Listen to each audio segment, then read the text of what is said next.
뭐니 뭐니 해도 민생 경제 우리가 경제가 살아야 네네. 되는데 어떻게 됐든 41년 만에 네. 45억 달러의 경상수지 적자가 났지 않습니까? 네네. 어제 보니까 우리나라 수출 시장 1위가 중국이었는데 변했죠 지금. 이제 대만이 1위가 되고 우리는 추락했어요. 네, 맞습니다. 그런데 베트남이 네. 1위로 부상이 되더라고요. 자, 중국 시장도 지키면서 베트남 시장에 진출하면은 우리 얼마나 좋습니까? 경제가 얼마나 좋아요. 네네. 그러면서 뭐 반도체 음. 용인에다 삼성에서 300조 네네. 투자해야죠. 네. 감사한 일이죠. 네. 역시 삼성전자밖에 없는데 지금 지방에서 광주 전남에서는 엄청나게 반발하더라고요.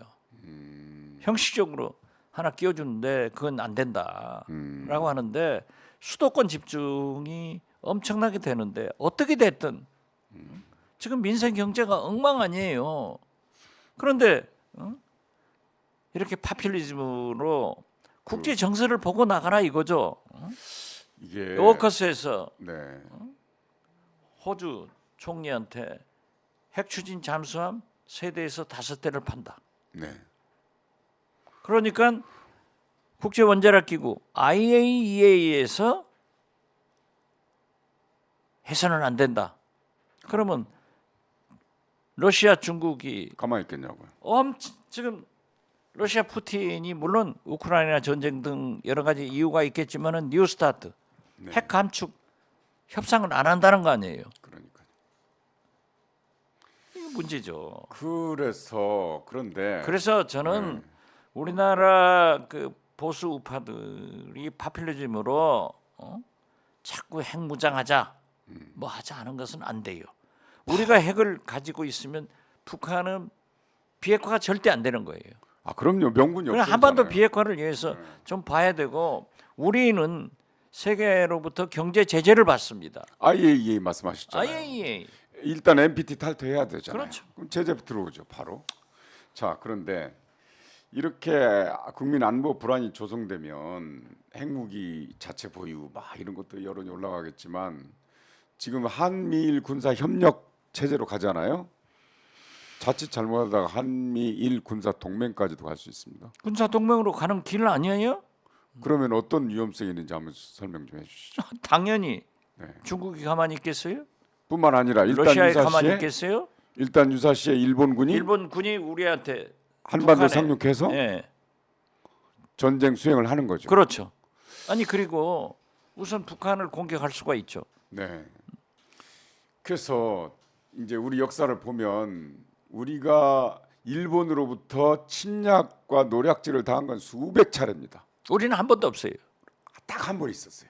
그거 뭐냐면- 하다가 말았지 뭐. 그렇죠. 하려다가 말았지. 뭐냐면 그것도 우리 뜻이 아니라 몽골이 세계를 지배하는 과정에서 세계를 정복하는 과정에서 여몽연합군이 김방경 장군을 예. 여몽연합군이 일본을 쳐들어 갑니다.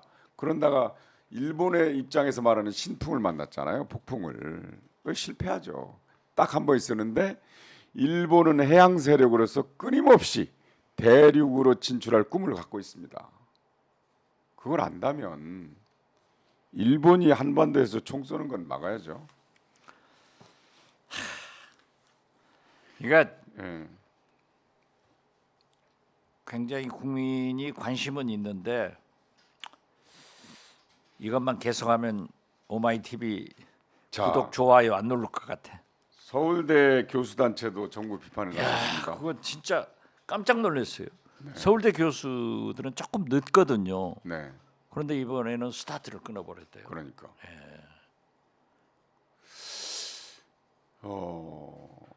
대통령실에서 의전 비서관 있잖아요. 네. 의전 김기범. 예. 제가 잘 알아요. 우리 김일범. 김대중 대통령 통역하고 통역해, 김일범. 아주 스마트한 아주, 친구인데 네네네. 저도 좀 의전 비서관들이 잘못한다는 것을 주 폐기는 했지만은 아니 근데 이걸 앞두고 바로 사표내는 한일 건 뭡니까? 정상회담 더 중요한 4월달에 한미 정상회담. 한미 정상회담을 국빈 위한 국빈 방문. 5월달에 잘 해가지고 지금 히로시마 네네. G7에 가야 될 이런 가장 중요한 3번의 정상회담이 있는데 왜 바뀌었는지 모르겠어요. 썰은 있잖아요. 여의도에 놔두는 썰. 뭐 썰은 있던데 그 대행을 지금 누가 하고 있습니까? 선임 행정관. 그 저 김건희 여사의 네, 뭐 대학원 대학원 동문이라고 동기인지 예, 뭐 거기야 김승희 뭐 선임 행정관. 예. 이분이 대행하고 있는데 뭐 라인과 라인의 충돌이다. 뭐 이렇게 하는데 아, 그렇게 그- 어려운 저 용어 쓸 필요 없이 예. 해외 일본이나 미국 또 일본을 가시는 데는 역시 김건희 여사의 의전이 가장 필요하다. 아하. 그 권력서열 1위가 아랍에미리트 갔을 때 바뀌었잖아요. 아 그렇습니까? 지금 김건희 대통령 윤석열 영부람 소리가 공공연하게 나온다니까요. 아니, 지금 그런 말씀하셔도 괜찮습니까? 아, 하란 거지 어때요? 아니 많이 아니 그런 고발당하던데. 설이 있다는 거지. 아 설만 소개하신 거죠? 김재원 국힘당 최고위원이 최고위원 투표에서 1등으로 당선됐는데 당선되자마자 5.18 망언을 그렇게 하고 있어요. 오늘 또 우리가 한일 관계를 얘기하지만은 네, 한일 문제에 대해서 일본의 네, 극우파 정치인들이 꼭 한 번씩 걸잖아요. 네. 그러면 그렇습니다. 반드시 재선됩니다. 일본에서 아, 그 중의원이나 참여원 의원들이 극단적 발언을 하잖아요. 그럼 이분도 지금 재선을 위해서 그런 그렇죠. 지금 국회의원 안 됐잖아요. 네네네. 그래 대구에서 나오려고 하는데 그래도 보세요. 그러면 그 홍준표 시장이 벌고 네. 뭐 그 경상도 대구 사투리 모양인데 벌구짓 하면은 안 된다 하고 때려버리잖아요. 홍준표 시장이 그렇게 하니까는 네, 민주당 대구시당 네, 네. 강문구 위원장이 성명을 냈더라고요. 홍준표 시장 잘한다. 그런데 민주당은 잘하는 것은 잘한다고 얘기를 해주는 거예요. 그런데 그 이제 김재원 국힘당 최고위원이 5.18 정신을 헌법에 반영할 수 없다. 윤석열 대통령의 공약은 립 서비스다. 아니 그러니까 그 쇼였습니까 그게? 다? 아니 지금 이게 김재원 수석 최고위원의 말씀에 의거하면은 윤석열 대통령 레임덕이 오는 거예요. 지금 벌써 레임덕입니까? 아니면 정말로 그분들의 생각이 그분들의 생각이죠. 그러면 레임덕 아니죠. 윤석열 아니 대통령도 생각 그러나 진정성이 없다는 얘기. 윤석열 대통령이 진짜 힘이 있다고 하면 저런 말 못하죠. 자기 대통령의 아, 공약인데 힘이 없다. 그래서 저는 자꾸 총선 후에 레임덕이 온다. 김종인 전 비대위원장은 과반을 못하면 레임덕 온다 하는데 네. 그 레임덕 소리가 지금 나오기 시작하는 거예요. 그리고 물꼬가 터 있다. 저수지에 지구멍 뚫린 거예요. 아니 대통령이 지금 현재 당선된 지 1년, 취임한 지 이제 11개월째 돼 가는데 1년도 못 돼 가는데 어떻게 대통령의 공약에 반하는 대통령이 말? 그 향이 립 서비스였다. 립 서비스라고. 그런가 하면 말이죠. 아 그것도 전광욱 목사 찾아가서 그러니까 그런데 말이죠. 왜 제가 그 김재원 최고위원의 말에 진정성이 있다. 5.18을 폄하하는 아 그건 김재원 수석 최고위원을 제가 잘 알아요. 대통령 네네 불교 방송에서 프로그램 진행도 할 때요. 네네네. 아주 잘했어요. 근데 뭐 장로라면서요? 예? 아니 불교 방송 하는 게 뭐 괜찮겠죠. 아무튼 자 그렇죠. 방송 많이 나가는데 네네 그분의 언어 구사력이 높아요. 네네. 그런데 보세요. 그렇게 한 것은 대구에서 국회의원 된다. 아 이걸 계산해서 마치 일본의 극우 정치인들처럼 대구의 정서는 아직도 위안부는 없다. 5.18 정신을 강제 그렇게 노동 없었다. 징용 없었다. 하는 발언하고 똑같은 거예요.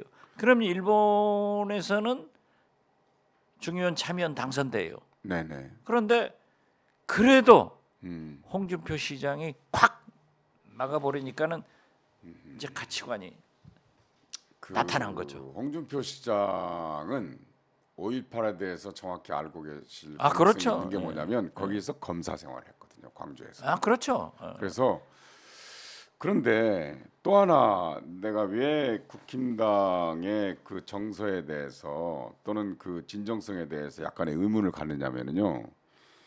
진실과 화해를 위한 과거사 정리위원회라는 게 있잖아요. 김광동 위원장. 위원장. 예, 그 사람이 그분이요. 아직도 5.18 광주 민주화 운동에 대해서 북한의 개입 가능성을 배제할 수 없다라고 아직도 주장하고 국회에서까지 이렇게 해요. 그때 집권하고 있는 것이 전두환 군부였습니다. 네.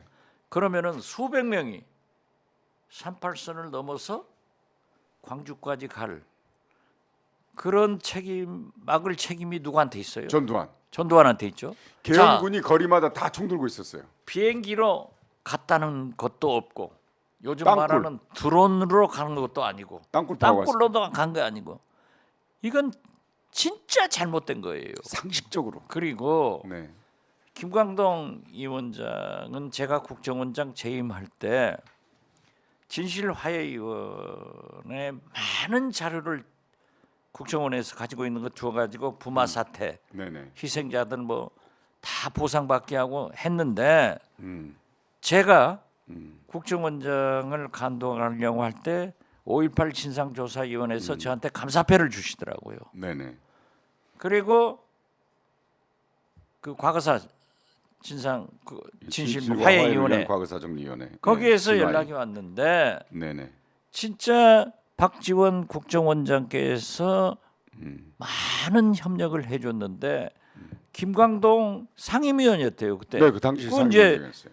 국민의힘 추천이니까 이분이 엉뚱하니까 그거 감사패는 못 보내드리고 감사의 표시를 합니다 하더라고요. 그게 말이 안 되는 거죠. 나는 그 사람을 시킨 걸 보고 네네. 윤석열 대통령의 철학이 그래서 제가 의심스럽다는 거예요.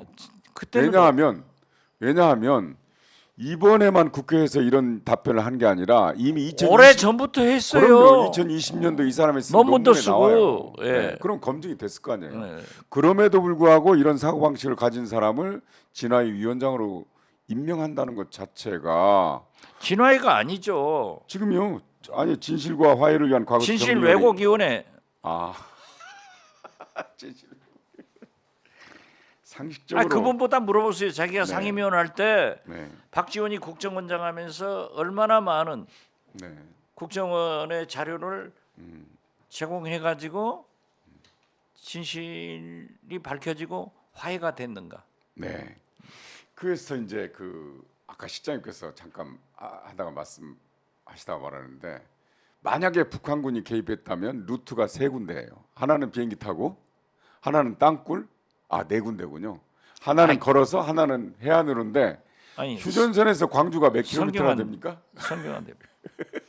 김광동 위원장 얘기는 하지 말아야 된다니까요. 그 사람뿐만 아니라 He's crazy. 지만원도 그러잖아요. 지만원도. 지만원은 감옥도 갔다 오고. 뿐만 아니라 김진태도 그랬다가 사과하고 사과했잖아요. 그랬어요. 사과하면 됩니까? 진정성이 없는데. 아니 그러니까 강원 다 지사 당선 때 맞춰서